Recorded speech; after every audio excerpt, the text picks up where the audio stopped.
Hi, and welcome to another segment of Downtown Update. I'm your host, Kent Ayers, and I'm here with Mario and Brent Dandoy. All right, gentlemen, what brings you downtown tonight? Oh, I've been on this corner for over 10 years, dude. I preach the gospel usually every Friday night. Nice. Now, how many hours do you usually put in every Friday, Saturday? I try to get here at 10. I usually leave around 2. Oh, wow, so you're putting in some work. Yes, sir. Yes, sir. Putting in some work. You're putting in some work for the afterlife.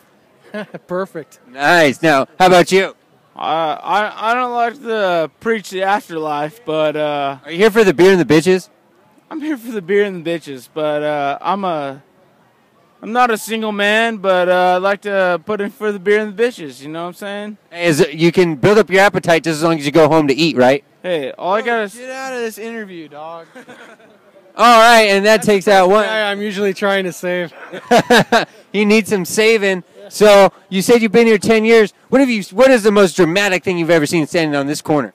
Well, I pass out these tracts, and on the very front of the track is this verse here where Jesus said, "Before me there's no God formed, there will be no God besides me in eternity. I am the Savior, and there's none other than me."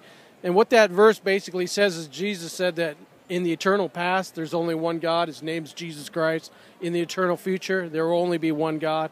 His name is Jesus Christ. For you Bible buffs out there, that's Isaiah chapter 43, verse 10 and 11. And so the bottom line is I tell people that, and if people have like a spirit of Antichrist, they flip out, man. I've been spit on, punched. Oh, wow. Yelled at, everything.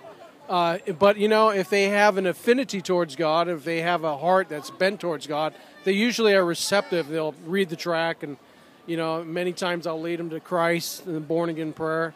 But I would say, all in all, this is a pretty good area because I used to preach in Hollywood Boulevard. Oh, shit. And down there in Venice Beach, and it was way more violent.